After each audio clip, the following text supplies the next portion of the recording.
Why, hello, everybody, and welcome back. I'm Random Randy. I want to thank you for joining me on yet another adventure. Today, we're going to take a look, we're going to dig a little bit deeper into some of the Civil War time stuff that we were looking at last time. And, I thought I'd pretty this one up a little bit for everybody out there.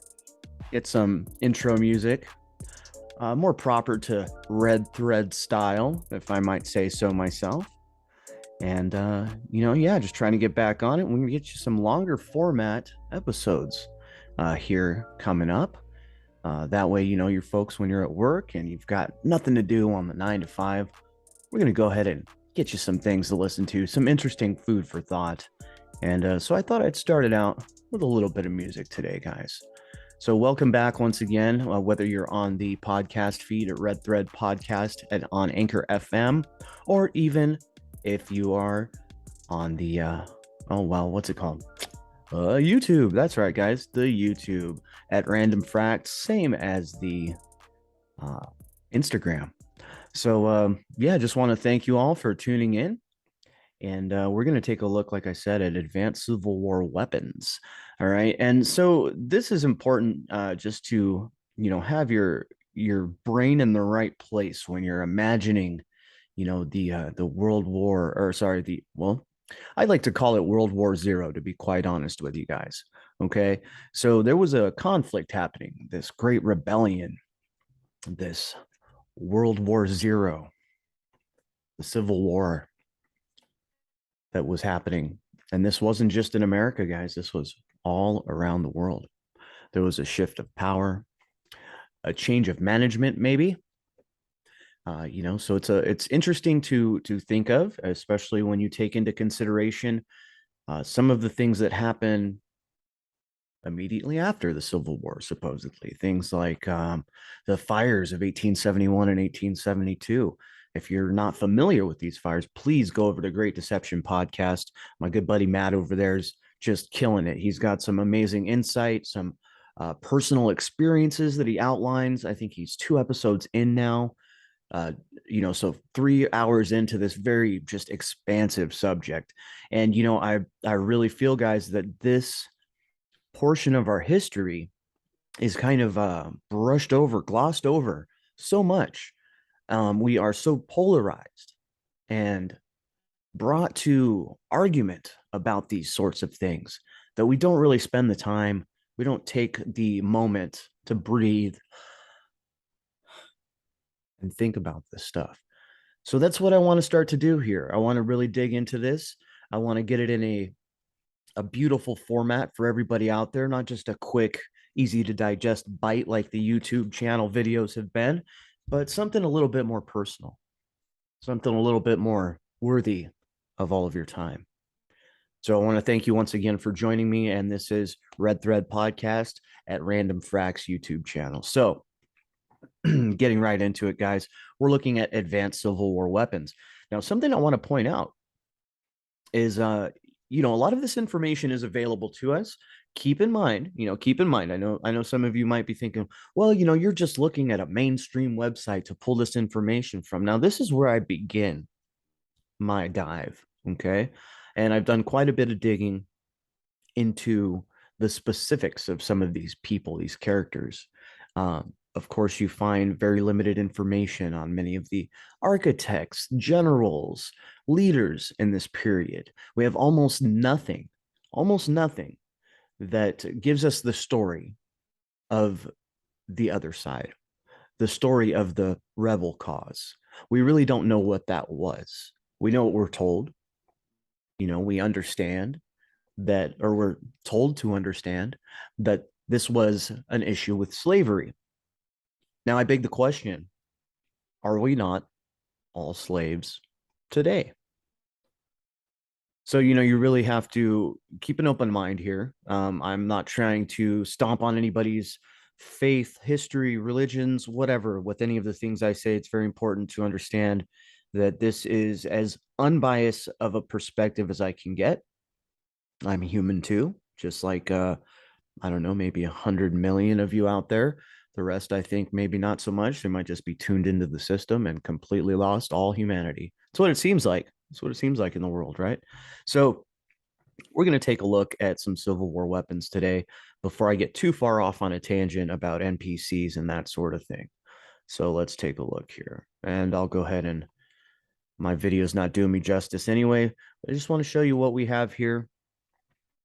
Our idea of Civil War weaponry usually pertains to muzzle loaders, right?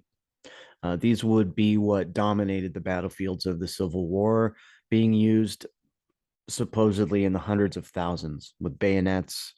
Okay, this is also a period of time where we started having repeating arms being essentially given to the higher ranking officers. Now we're going to get into some really weird stuff. If you haven't gone and looked over at the YouTube, go take a look. I've got some stuff on ironclad warships. There's an interesting tie um, to Russia coming in and kind of saving the North from utter humiliation in this civil war. So that's interesting in itself, right? And supposedly this motherland is our enemy at the current point. I beg to differ, guys. We're on the world stage, okay? So it's important to look at it like that. It's important to not take things personally. It's important to better yourself, better your family, break cycles of trauma. These are the reasons that we are here. So if you want to give me the line of, oh, well, I couldn't help it because the control mechanism this, or I couldn't help it because the man got me down, you know, being the person that I am, having gone through the thick of it, having put myself through all sorts of shameful and disappointing and depressing times and coming out the other side of it, I'm quite, quite honestly of the belief that if I can do it, well, you all can do it out there. And odds are, if you're listening to this, you've already done it. So, I commend you and I congratulate you for having an open mind and for meeting with me here today. So, muzzle loaders, that's what we're used to thinking about when we talk about the Civil War. Now, there are so many other interesting things. We're just going to cover a few. And, I just wanted to make some points with a lot of the stuff that I'm talking about as we go through and look at some of this technology. And as we look at some of this technology, like the Ager machine gun, it's a 58 caliber machine gun in the Civil War, a mounted machine gun, guys. This is like what we would see on the back of a Jeep in World War II. Okay. And we're talking almost 100 years prior. Now, what kind of infrastructure would be necessary to manufacture these? We're told that they weren't manufactured in large quantities, but is that true? We see the fight that the South put up, putting in almost exactly the same numbers as the North for the kill count. How were they doing that? Advanced technology. Okay. There's a reason that the Union wanted to dominate the South. Manufacturing in the South was extensive. This is why the blockade was so ineffectual, why they had to call for help from Russia, have ships, armaments built in Russia. It's exactly the flip side of what we're dealing with today, giving all of our weapons to Russia. You understand? So, something to think about. Infrastructure, manufacturing. I mean, listen, the rebel cause was pretty wealthy, guys. We're talking plantation owners. Yes, I'm sure there was some degree of slavery, indentured servitude, and that sort of thing. There was a different system in place back then. Does that make it worse or better than anything going on today? Who knows? We're not going to know. All we know is the story of the victors. So the Ager machine gun, 58 caliber. That's a massive, massive round. Okay, this is 1,000 yard. Okay, 750 grain powder charge. Very, very large caliber. Now, this was mounted on a two-wheel carriage, ammunition boxes at either end of the axle, similar to the mounted guns, that we do see in like World War II. So, had a nice little barrier here called a manlet, protecting the operator from fire of small arms. And if you're listening to this on audio, I just recommend go take a look on Spotify. You'll get the video. It'll pull up. You can take a look here. And, as with most of these thought threads, I give you an origin for these. Stolenhistory.org. Go look into this stuff. Sure, some of it's biased, some of it is leading in certain directions. Absolutely. But I'm bringing you a completely different thought set alongside of these. So that's what you're getting here at Random Facts on the Red Thread podcast. Now, this is a very advanced weapon for the Civil War. Apparently, supposedly, there was no military demand for a machine gun. I beg to differ. When I see the numbers, and I go back and take a look at the episode I have on the Civil War handbook, outlining all the numbers, things like that. Go look at the Civil War handbook. It's available online on a PDF format. Okay, so go look at these numbers, and you tell me what you think. Now, part of it is that these quote rebels were very loyal to their homeland. They were very angry. They were very efficient at their business of killing and of protecting their land. Sure, that's part of it. But the other part, the part that we don't get to hear about too much anyway, is the advanced technology. Okay. How could the North have more casualties than the South? Because the North would have been largely untrained. These people wouldn't have wanted it as bad. Now, I'm sure that a condition of many of the slaves being freed was, guess what? We're going to free you. But you work for us now. You're part of this army now. You're no longer fighting for your own cause, your own freedom. But you are. You're fighting for your own freedom because we're not going to give it to you unless you join our cause. We're not going to gift you a piece of land unless you join our cause and we overthrow this rebellion. Okay. I'm sure that that's some of what's going on overseas right now with these battles, wars, wag the dog type stuff. I'm sure that there have been some offers put on the table for people to fight for this cause or that cause or whatever cause. Okay. People don't just decide to go and fight a bloody war without some form of initiative. So that being said, very advanced firearm. It's a beautiful machine. It really is. It's crank driven. And, you know, this thing, one of the reasons they supposedly say that they didn't accept it was because this thing could discharge 100 to 120 bullets a minute. So that's 2 a second. All right, that's pretty quick. Maybe not as fast as what we see happen with the Gatling guns a little bit later on, but still very, very fast. And, part of the reason that they supposedly wouldn't accept this, and this is, the British, the North not wanting to see this thing built, at least that's what it looks like, was because it consumed so much ammunition, was prohibitive from the standpoint of cost and supply. Now, is that does that mean that none of these were manufactured? No, it just means they weren't manufactured in mass to give to your average everyday guy like these guys up here. Okay. It was much easier to jeopardize these folks when they're a dime a dozen than to jeopardize your wealth if you're one of the wealthy, right? So 1861 being considered for service. Keep in mind, this is 4 years from the close of the Civil War. This great rebellion had been going on for quite some time. And in my humble opinion, this had been going on for nearly 100 years. Okay. We also have the Claxton machine gun, 69 caliber, massive, massive, massive caliber. That's 3/4 of an inch nearly. Okay. So we're talking the bigger than the width of an average middle finger. How's that for a description?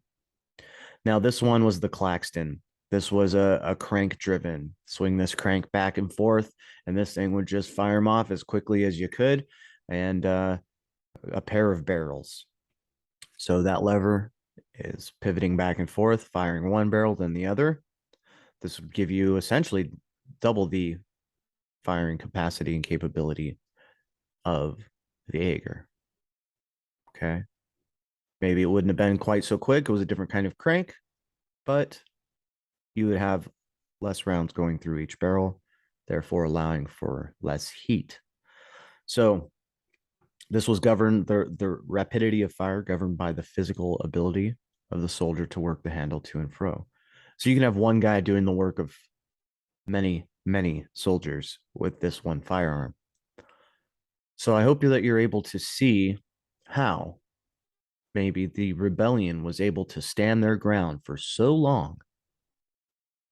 And it's, this technology, guys, all the technology that was available in these times in question, the times brought into question by this entire great reset of the 1800s scenario,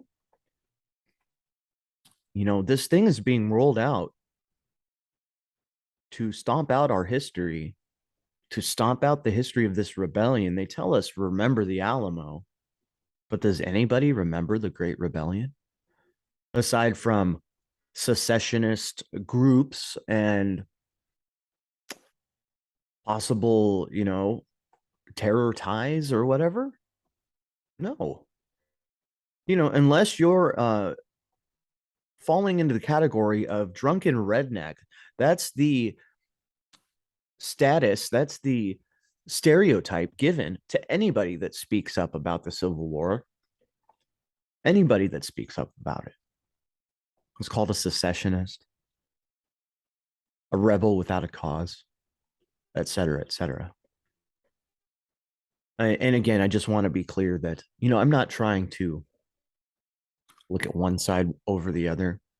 I'm just trying to see this for how it really is and how it really played out. What really happened, what was really, the story from many different perspectives. We don't have much on this. And there's a reason why. And a big part of that reason, guys, and I can't encourage you enough to go take a look at the Great Deception podcast. His last few episodes, amazing work on those fires, these suspect fires and these things. And he's only started in on one area of the United States so far, but these things were happening around the world, across the country. It's insane. Okay. And I hope that you're able to see the connections. Why would so much property, information, infrastructure need to be destroyed?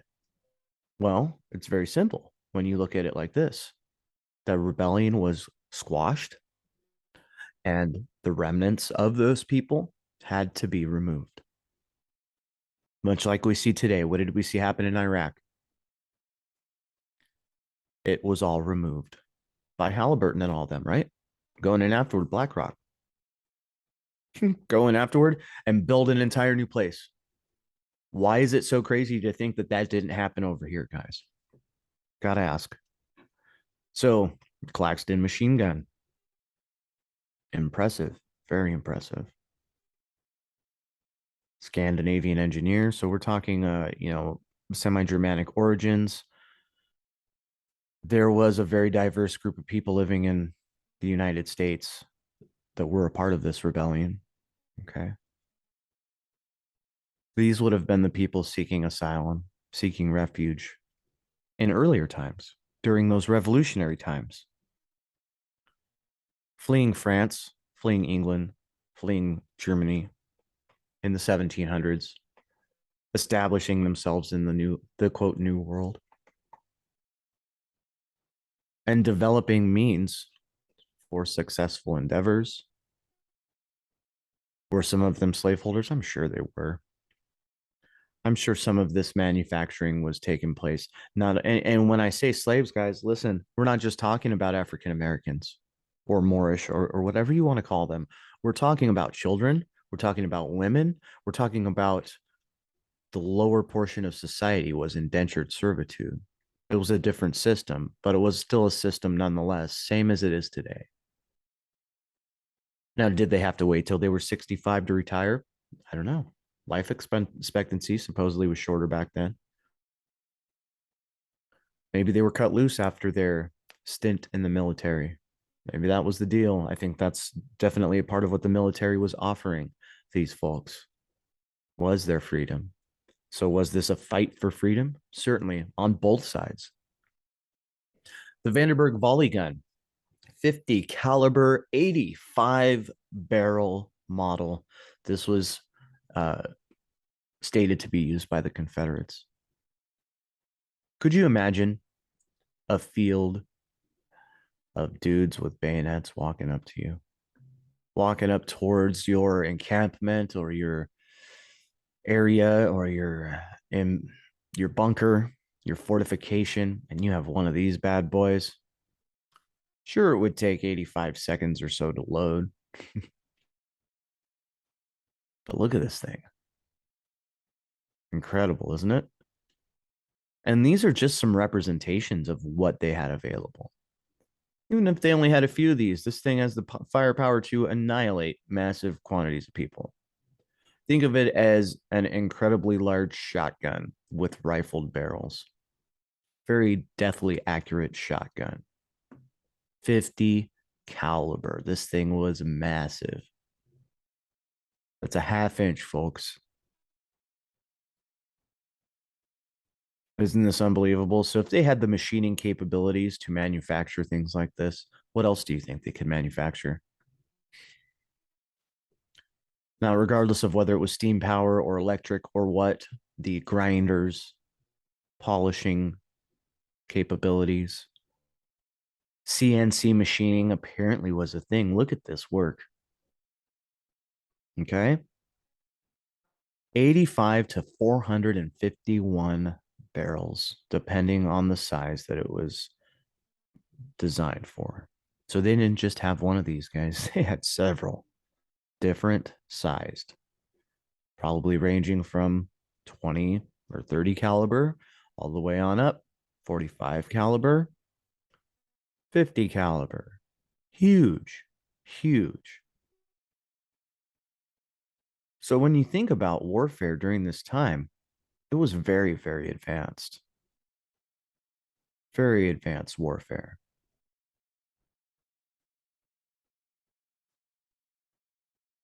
Incredible. Absolutely incredible. They could set it to fire a third, a sixth, or one half of the group. The other remain charged ready to fire. So, they could fire off 15 or 20 at a time and do that several times over. Boom, boom, boom, boom, boom. So, volley after volley, and they could adjust the size of the volleys accordingly. Incredible. Absolutely incredible. Now, the Gorgas machine gun. Now, something I'd like to note about this is this looks very, very similar to what the Japanese had in World War II. They had a very similar version of this. Okay. This is the Gorgas machine gun, 1.25 caliber, 1.25 inch round. This is a cannon, guys. That's more than double of a 50 caliber, guys. Huge. Now, this was under construction by the Southern Forces and was the invention of a chief of ordnance, Major General Josiah Gorgas, 1818 to 1883. Single barrel cast iron smooth bore. So this is like a mega musket, an automatic mega musket, guys. Okay. Smooth bore, maybe not quite so good accuracy, but I mean, with the size of that round, doing some damage, dude. Doing some damage. This plate extends under part of the barrel, is circular in the rear. The barrel has an extension to the rear. The rear part contains gearing operated by a hand lever. This gearing rotates a horizontal ring contained in the circular portion of the horizontal plate. There are 18 copper-lined muzzle loading chambers on the outside circumference of the ring. Held 18 rounds. It had 18 percussion cap nipples. So, just because they didn't have cartridges for certain firearms doesn't mean they were any less efficient or valid. And you would have time in between to reload this, let it cool briefly, etc. It's incredible. It's incredible machinery. It's incredibly complex. And this is just a small example of some of the ingenuity of our ancestors, guys, of those who helped to build this country. It's important not to neglect a lot of this stuff. I can hear some people saying now, well, so does that mean Tartaria wasn't a thing? No, no, no. Listen, it's a part of the story. We're being misled to believe that it is the whole story. Okay. This is another part. And I'm sure that there are more pieces to this massive puzzle that is our past or our story. It's not just his story, it's ours. Do we want to claim it back? Do we want to dig into the touchy subjects that are politically taboo? Or do we just want to let things lie? That's all really up to you all. I'm doing what I can to bring some of these thoughts to light, to share them with you all. And, whether you share them with others. And, the thing that's important too, guys, is it doesn't always have to be an argument. None of this stuff has to be an argument. None of it. If you have a spinning coin sitting on a table and you're sitting on the other side of the table and I'm sitting here, and in a split moment, each of us sees a half of that coin, is either of us wrong for saying heads or tails? No, from where we're sitting, we are correct. And from the way that coin's spinning, could be either one. That's the reality of life. The Farewell machine gun, an experimental model of 45 caliber, and this is 4 barrel. This would have been originated in New York City in 1870, so the very tail end of this war. This weapon was quite odd from an operational standpoint. So, you see, I don't know, it just looks very different from what we're seeing coming out of the South, doesn't it? Almost looks as though it's an imitation of the Claxton. But we don't know. We have the stories that we're given. So let's take a further look into this novel designed by Mr. W.B. Farwell. Sorry. Let's see, 45 to 70 infantry rifle cartridge. So this would be using the cartridges that would have been given, to the higher ranking officers. Would have made this maybe very expensive to use. Incredible. And of course, if you're looking at the video, you can always stop, read these descriptions. I'm going to just share my thoughts today as we roll through these and take a look. And, I don't know if any of you guys have ever been into a machine shop and seen the kind of work that can be done by one person. It's amazing.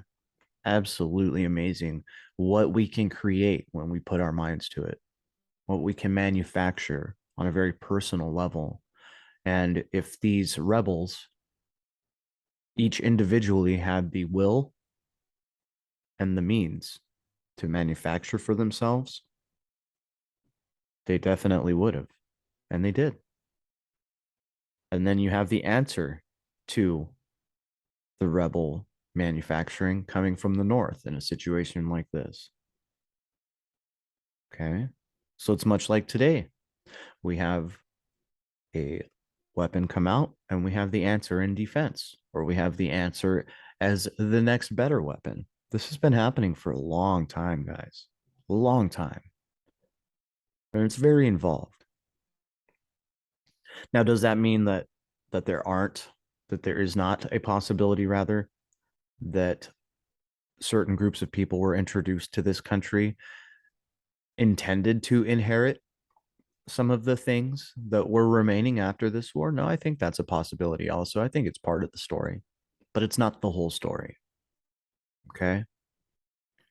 And the whole story, guys, is our story because it pertains to all of us. One angle or the other, that's his story. But when we look at the entire picture, that is our story. So if you've been wondering what I mean by our story in my posts, that's it right there.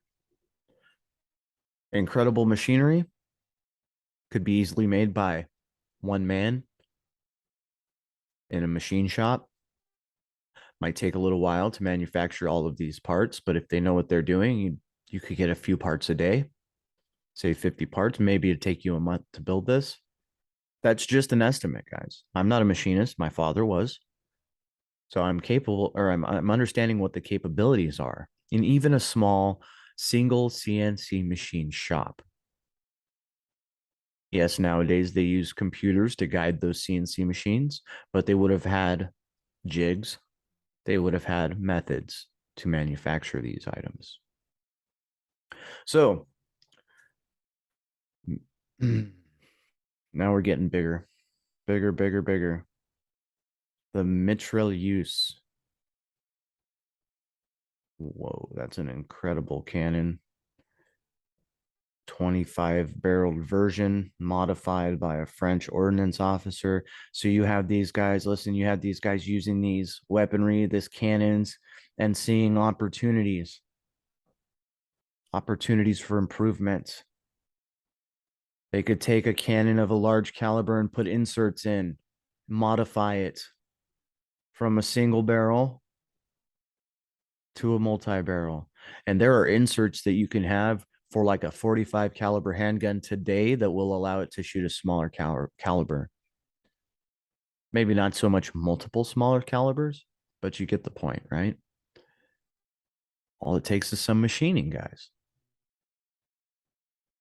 Isn't this incredible? Look at this. Is a Confederate light cannon firing grape shot.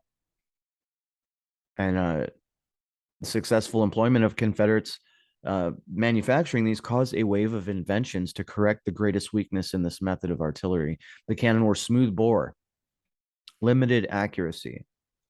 So that was noticed in the heat of war, and they changed that. They rifled them, or they added several barrels to them. Okay. The developmental approach was along two lines, representing separate and distinct schools of thought. One was the volley system, strongly favored by European armies, whereby a number of barrels were grouped in a plane, parallel, or in stacks, and could be fired simultaneously and reloaded rapidly. The other viewpoint, strictly American, employed one or more barrels that did not fire simultaneously, but instead developed a high rate of fire from simplicity of action. In lieu of the volley, it fired in rapid succession a veritable stream of bullets.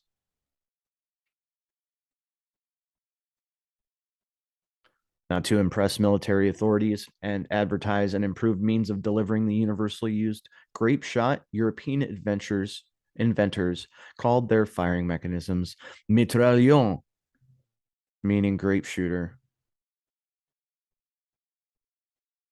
Mitrailleuse. I'm not French, so bear with me. Grape shot shooter.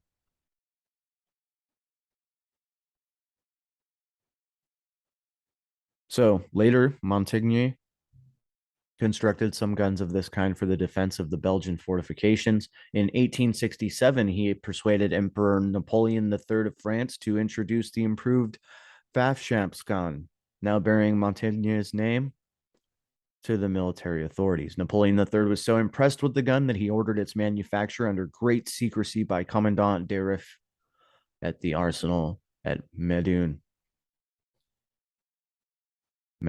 Sorry. Montaigne had been aided by Louis Christophe, another Belgian ordnance officer, who added some unique features. The Montaigne gun consists of 37 rifled barrels contained within a wrought iron tube. It is loaded by an iron plate bored with 37 matching holes corresponding in position and number to the barrels. So this is like a quick loader. Like if you've ever seen somebody load a revolver with one of those 6 to 8 shot quick loaders, you can imagine this being loaded, all 37 rounds in less than a second. Firing mechanism operated by hand crank, one turn, fires all 37 rounds, also in less than a second. If the gunner prefers, however, each barrel may be fired alternately at any speed desired.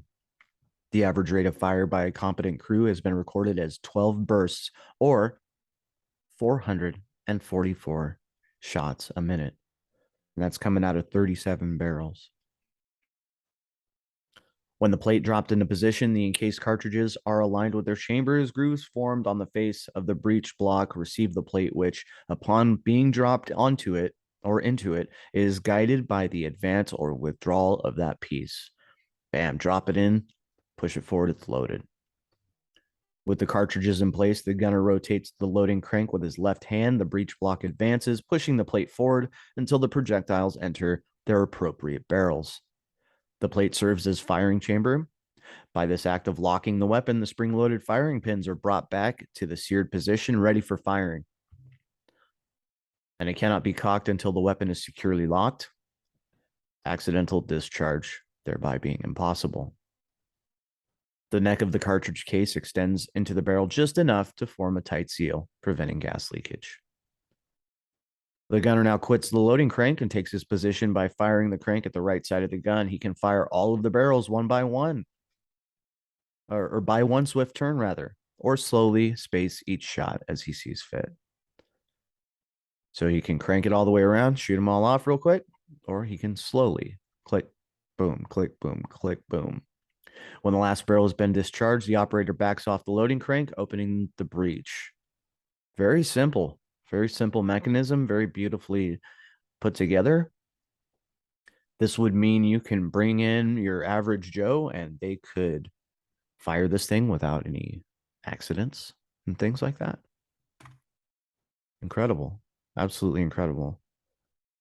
And they would have an extractor that extracts all 37 spent casings. Absolutely incredible. The weapon weighed in the neighborhood of 2 tons. So, I mean, you can imagine what they would need to move this stuff around. You really think it was just horses, guys? No, I beg to differ. I think that they had a significant number of inventions that we find out about later on, invented by new inventors, so on and so forth. So, and this is in France, guys. Okay. So this, this Civil War, this was worldwide. Okay. This was worldwide. It's going on everywhere. This is the Great Rebellion, after all. And it's no wonder that they wanted to do away with that name, because we also had a French rebellion. We had the Franco-Russian wars. We had rebellions going on everywhere. This was the emergence of the New World Order, the New World. Now, if you think that the New World Order is a new thing, I beg to differ. So those are some of the thoughts. We've got some more here. We're going to take a look at some other manually operated machine guns. The Billinghurst Requa battery.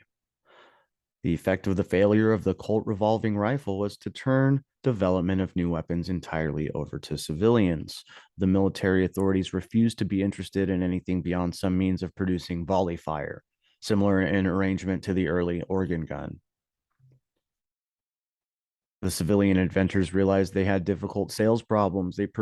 When they produced a reliable weapon, they arranged to have its performance witnessed and endorsed by public officials and retired officers of high rank.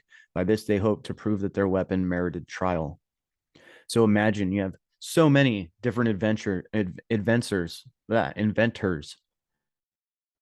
bringing these to these militaries so that they could be paid, of course, in this wartime. So if you think the military industrial complex is a new thing, no. It's hundreds of years old. It's been operating in the background. It's part of the control system. Let's look at the Requa battery. This is a 58 caliber gun. Let's take a look at this. Look at this, guys. Inline barrels looking, I think this is why they called it the organ gun, if I'm not mistaken. It looks like an organ laid down on its side, probably used some of the mechanisms that were in place in organs, or at least the manufacturing mechanisms or capabilities. What an incredible piece of equipment. And this is just one example. There are so many examples, guys. And all right, so yeah, then looking at the auger again. See, this is it mounted. Okay, so you see this is all ammunition. It's absolutely incredible, the ingenuity of these folks. And this is something that's like just goes by the wayside, you know? It just goes by the wayside, guys. Nobody really thinks about this stuff. We've got letters from the executives. Let's see what one of these says. 100 to 120 bolts a minute. 100 discharges in a minute. That's 7 pounds of lead in 1 minute flying out of the barrel of one of these firearms. As early as 1861, the Ager gun was being considered for service. President Lincoln himself made a direct inquiry about the feelers that were being put out by the Army concerning the possible use of the coffee mill guns and asked whether the Army actually wanted them or not. They were available, they were ready for manufacture. Did the Army want them, or did they want to keep pouring people into this meat grinder that was the Civil War? You know, that's another thing. By design, did they want these people to be taken out, thinned? Possibly, right? Possibly. So we have some orders going through. Let the 50 guns be ordered on the terms above recommended by General McClellan and not otherwise, says Abe Lincoln in 1862. So your George B. McClellan said, I would recommend that 50 of these be purchased at 20% advance on cost price. So $1,200 was too high for the 50 guns back then. So you see how them being manufactured by civilians on, without massive manufacturing plants could be very costly. Okay, but listen, if you were a part of the rebellion and you had nothing to lose and all your wealth was trying to be taken from you anyway, you'd go full bore, pun intended, right? So the Claxton firing mechanism. Now let's take a look at some machine guns used by the Confederacy here. This is an incredible firearm. This, my friends, is the Williams smoothbore machine gun at 1.56 caliber. What a massive, massive, massive round that is. 4 feet long, the barrel. Drawn by a horse. And this was the first machine gun to be used successfully in battle. This weapon, a 1-pounder. A 1-pound machine gun, guys. That war must have been wild back then. Can you imagine? You know what the caliber is of most of our firearms today? Between 0.2 inches and 0.5 inches. This is a cannon, a machine cannon. Okay? Used by the Confederacy. These guys weren't playing around. They were not playing around. 65 shots per minute by the actual test. Very reliable. It's supposed to have been. 2,000 yards. Very extreme range. We're talking, dude, these guys weren't playing around. They weren't playing around. The Battle of Seven Pines, Virginia, under the direction of the inventor, a battery of the weapons opened fire on Union forces with telling effect. This battery was attached to Pickett's brigade.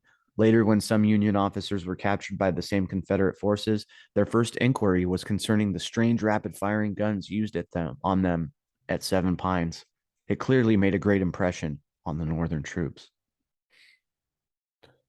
These weapons were used by the Confederacy all through the Civil War with a great deal of success, as attested by written reports of various officers and men of the Union Army that met this innovation in warfare. One of the most graphic descriptions was given by Captain T.T. Allen of the 7th Ohio Cavalry, who in his writings expressed amazement at the rapidity of fire and the devastation wrought by the guns in the Battle of Blue Springs in East Tennessee on the 10th of October, 1863. Two batteries of 6 guns each were constructed at Lynchburg, Virginia, and 4 batteries at Richmond, Virginia by the Treasure Iron Works, and 1 battery at Mobile, Alabama.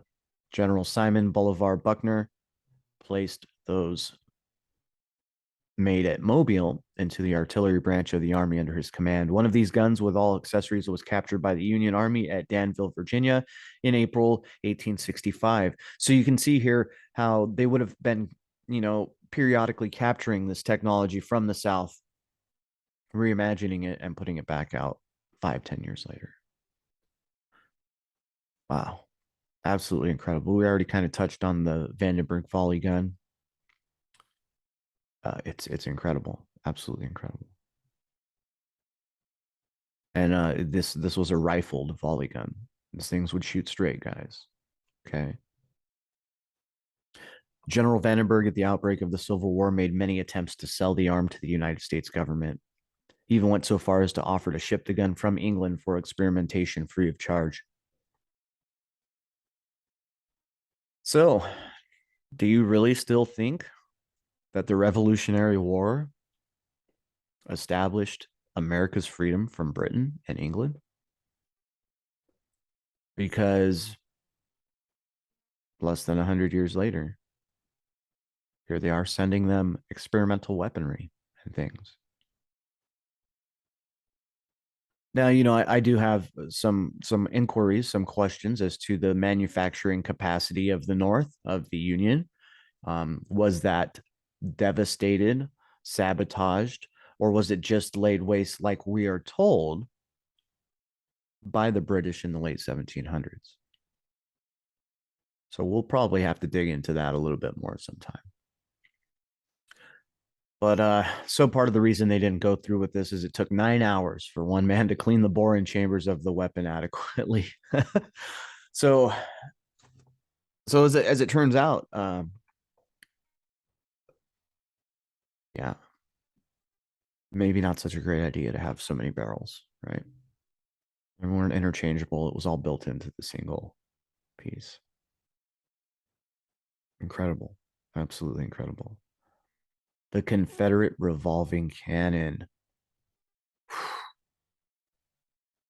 This looks like something out of World War II, my guys, my dudes, my friends. I mean, it's incredible, and I've never seen this in my life, and most I don't think have. Incredible. The Confederacy also developed a 2-inch bore 5-shot machine gun during the war. That's massive, guys. And one thing I'll point out is high explosive rounds were a thing during this time. Just to be clear, okay. Now, this would have been captured in 1865 by Union troops and sent to the Ordnance Lab in West Point, New York. So it doesn't appear as though, well, the North would capture these things regardless of whether they had something similar or not. But you can see this incredible, you can call it gunpowder punk technology. you know, incredible. 5 rounds with a crank mechanism, 2-inch. If the other one was a 1-pounder, this would have been close to a 2-pounder. That is a massive, massive round. These would use percussion caps. Unbelievable.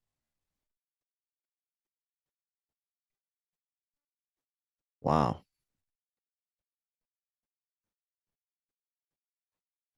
And they supposedly say while its use at this time showed the serious effort of the Confederacy to develop a weapon capable of sustained fire, this bit of experimentation added nothing but a bit of colorful history. All of the participants involved were as old as the use of gunpowder in warfare. All of the principles. Bit of colorful history. They're saying that listen, the principles that this gun operated by were legit. They were tried and true. I don't know. See how some of this stuff can be kind of biased. It's weird, right? Now, back to the Gorgas. Incredible. Incredible firearms. Very technologically advanced. That's what I'm trying to demonstrate here. Now, the North was deprived of great ordnance officer when Major General Gorgas joined the Confederacy, but this loss was more than offset when Richard Jordan Gatling moved to the North in 1844, hoping to manufacture and market several of his mechanical inventions. So you see what's happening here.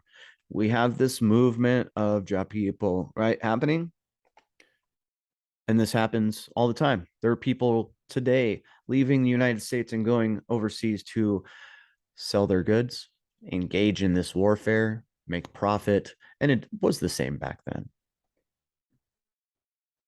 So feel free and pause and read all of the details about Richard Jordan Gatling. Why it has all of this information on the man himself is kind of strange, considering that that's not available for any of the other inventors. We have more about the firearm than anything, but we've got so much about this guy. My conspiratorial mind, and I like the way that Matt had put this the other day on his episode.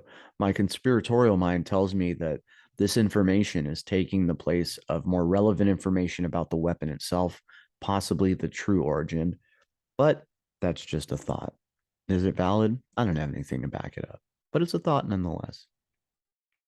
So this is incredible firearms. The Gatling guns. I don't know if you've ever seen Last Samurai, but you see what it could be capable of, and you see how it would have been taken overseas and spread around the world and used as a massive machine of murder, right?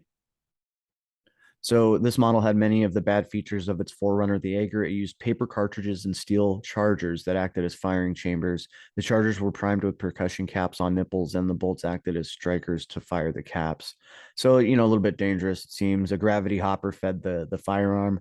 And wow, one of the most interested spectators was the Honorable O.P. Morton, governor of Indiana. This gentleman wrote to P.H. Watson, the Assistant Secretary of War, advising him of the weapon's unusual performance. He suggested that Dr. Gatling's gun be permitted officially to prove its worth. So Gatling was right in good with these folks running this theater of war. Let's take a look at a section view of the Gatling gun. See the gear mechanism here. Wow, incredible. I never cease to be amazed with technology, such beautiful things that cause such horrific fallout when they're introduced. So Gatling goes to Cincinnati, Ohio. Greenwood and Company contracted to make 6 weapons in accordance with his patent of the 4th of November, 1862. Again, this is a little bit late in the game. This has been going on in, most folks' opinion for probably 20 years. We're kind of told that it's like, oh, it's just 1868, 1865. Listen, this was ongoing. Around the world, there was a struggle happening, and we are not taught about this struggle. We are taught that the good guys won. And, when it comes to who's the good guy and who's the bad guy, uh, be quite honest, we all have a little bit of both in us, don't we? Come on, be real. A lot of these folks went where they could get profit. A lot of these folks went where their families went. Everybody had a different reason for doing what they were doing. Yes, this was a battle of brother on brother through the Civil War, but I think it always has been and still continues to be today. So, in November of 1862, weapons employed a steel container with a percussion cap on the end and paper cartridges. Soon after, Gatling decided to use copper in place of paper for the cartridge cases, and the metal cartridges were rimfire, much like most 22 calibers of today. That would have been classified as the Type 2. Results were successful. Copper cased rimfire ammunition was a step forward. It made the Gatling easier to load, making it far, far more deadly.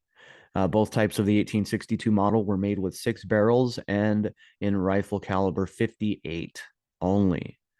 That's 2/3 of an inch, folks, roughly between a half and 2/3 of an inch. Absolutely amazing. This goes on to detail the rollout of this firearm. Dr. Gatling and Mr. Ringe, one of his partners, demonstrated the gun themselves. They made no attempt to conceal the characteristics or construction of the weapon, but published fully illustrated accounts of its design and performance. These eventually found their way to all parts of the world and aroused foreign inquiry. Nevertheless, our military authorities did not consider the invention especially desirable. Maybe they were just seeing what it was and how it was made, and they knew they could do it themselves. Slightly differently, of course. Or they just wait until he's desperate, buy the patent out for pennies on the dollar. So,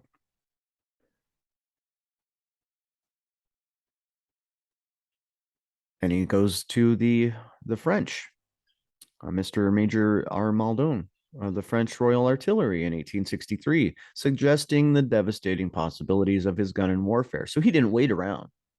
Good for him, right? He didn't wait around. He proposed, and should the major think it ethical, it might be appropriate to show the description and drawings to Emperor Napoleon III. Gatling did not have long to wait for a reply. A request in the name of the French government promptly came, making specific inquiry on test reports, type of ammunition, the kind considered best for field conditions, proof of reliability, and the possibility of obtaining one of the weapons with ammunition for conducting a conclusive test. They said, send us one. We'll check it out. So this is in 1863 or 1864. Okay. Gatling's correspondence with the French authorities proves that his gun was known to the French High Command as early as October 1863. Wow. Incredible. So they put it into that theater of war. This guy was very outgoing. He wanted his death machine in the hands of as many people as possible. But with profit at risk, do you blame him? So it's reported that Gatling belonged to the Order of American Knights, a group of Confederate sympathizers busily engaged in aiding the Southern cause by acts of sabotage, and described Dr. Gatling, inventor of the gun so named and the jailer of Louisville, Kentucky, as the most active and dangerous of the entire organization. Furthermore, he reported that Louisville, a federal supply boat, had been recently burned by them. So at this point, he's looked at as a double agent, but I don't think any of these governments cared. I don't think any of these people that would want to see his work really cared what his sympathies were. Having been born in North Carolina, Gatling's loyalties were naturally assumed to be with the South. This is believed to have influenced the location of his place of manufacture in Cincinnati on the opposite side of the Ohio River from the South. He's just across the river from the South. This guy's a strategist, as many of them were. I'm sure there were many, many folks playing both sides. Because after all,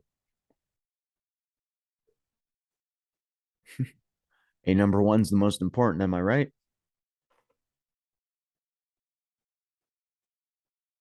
So,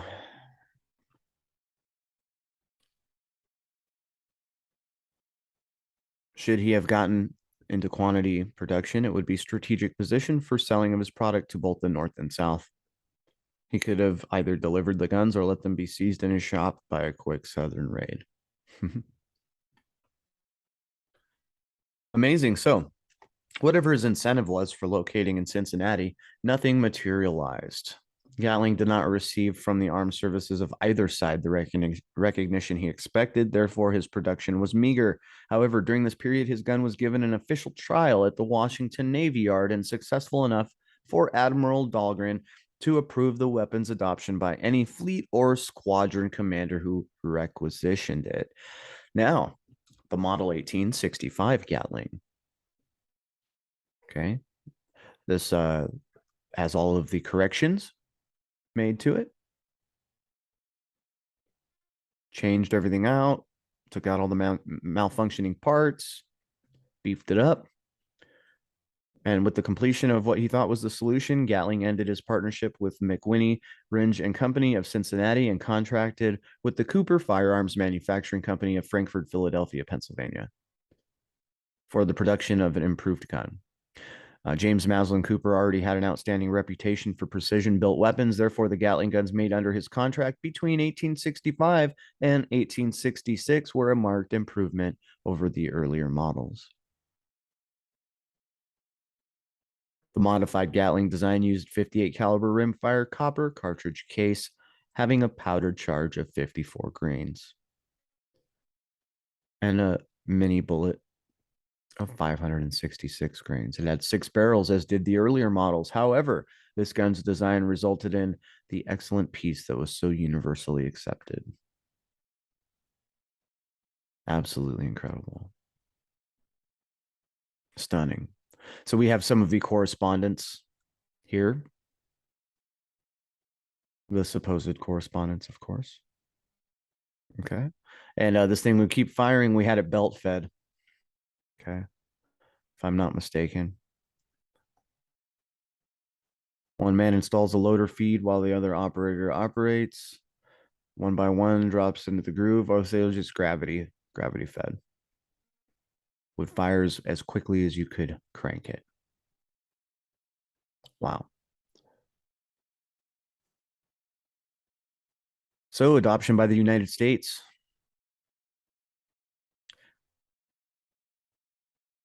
One believed it should be, so they kind of had mixed opinions on this.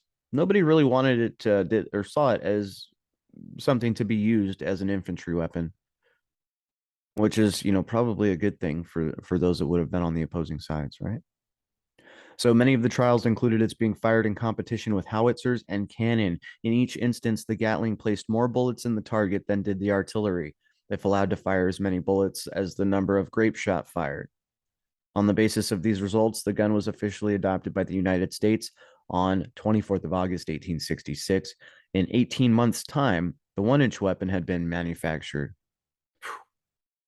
and 100 guns were placed on order. 50 were to have 1-inch caliber. That's incredible. And the remainder were to be 50 caliber Army rifle. Wow. This is about the time they start messing around with center fire cartridges, some adaptations. Here's an example of the Gatling gun on the USS Alliance. Okay. So this thing was no joke. 1 inch. That's incredibly massive and accurate and fast.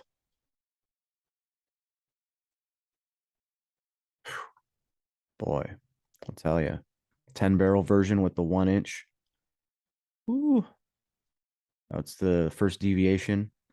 That's absolutely incredible.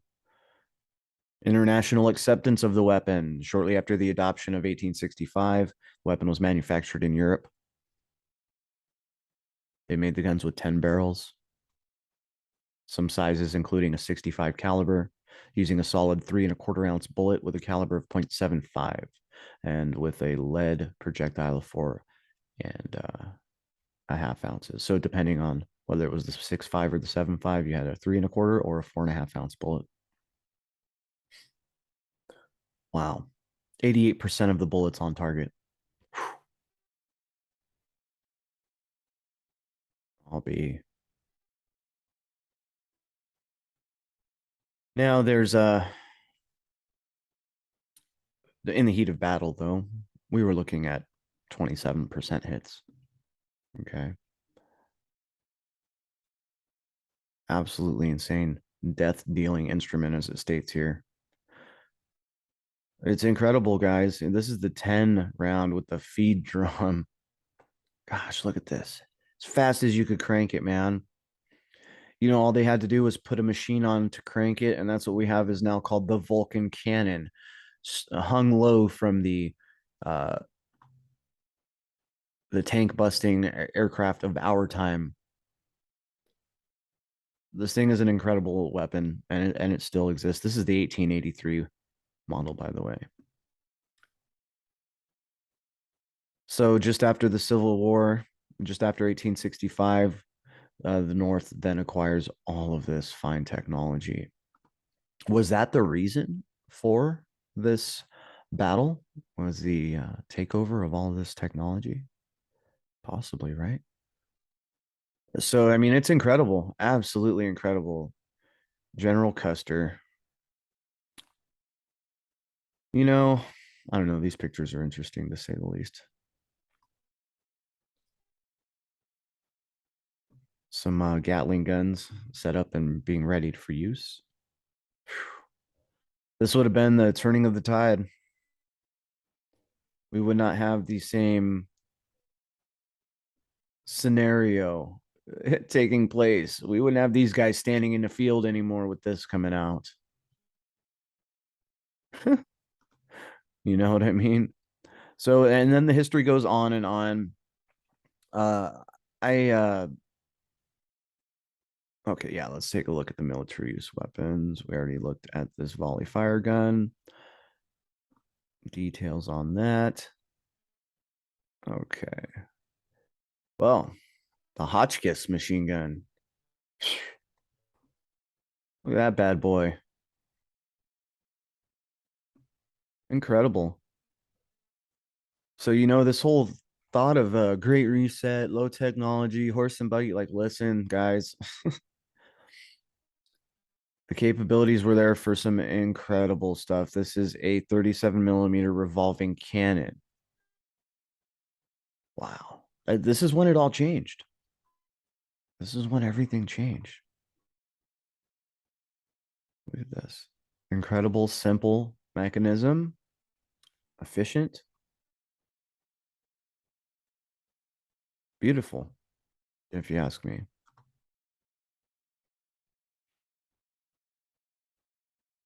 Wow. Amazing. And this is technology that is still in place today in our current firearms. So not much has changed since this point.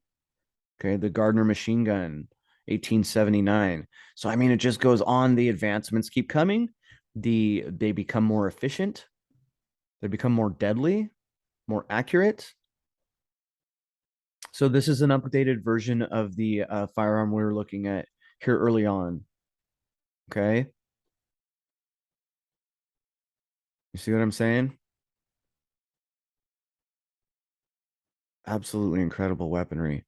So, you know, I was just hoping to demonstrate for everybody the capabilities of people during this time. There were a lot of engineering geniuses alive during this time. And, you know, it just goes to show that, man, have we ever gotten dumber? Most people can't even put together a thought experiment that would lead to schematics for something like this. Not very many people go to school anymore for engineering and things like that. Okay. Is part of it because of the indoctrination being so heavy that most of us like lose hope and stuff? Sure. But don't think just because we've all lost hope and drive and all of that, that these folks in the past didn't have it. They certainly did. Certainly. Incredible machinery. I mean, it's just amazing, and when we hear about the Civil War, what do we see? Reenactments with freaking muskets and this and that, but we don't see them. We might see them rolling out a Gatling gun, but we don't ever hear about all of this very, very high tech. And these are just the firearms, guys. You know, these are just the firearms. This isn't taking into account the transportation devices, the building devices. This isn't taking in any of that into account. This is just the firearms.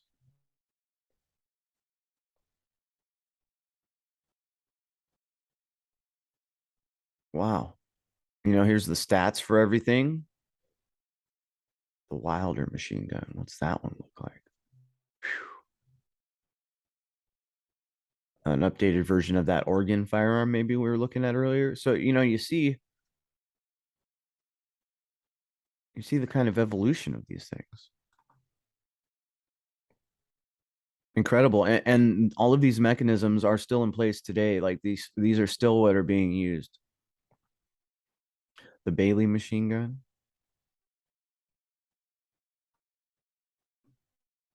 belt fed. Wow.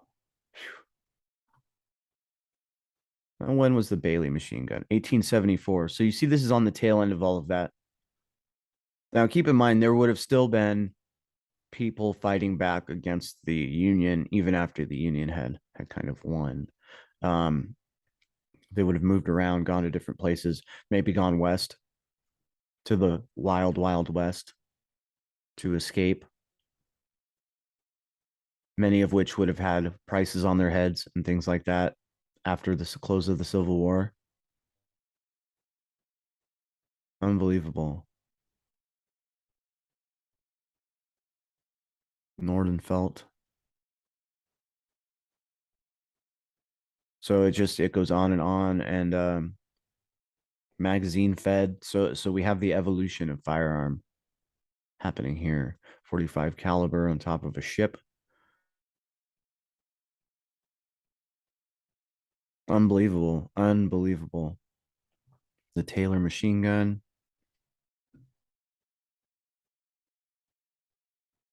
The end, all right, 1883, the end of the manually operated period. Okay. So by 1883, they had automatic weaponry, whether gas operated, or, perpetual drive operated, whatever the catalyst, for the mechanical movement was. I can't say. I'm sure that it elaborates here, but I think we're getting a little bit long on this, and we're gonna call it that. Okay. And so yeah, I just wanted to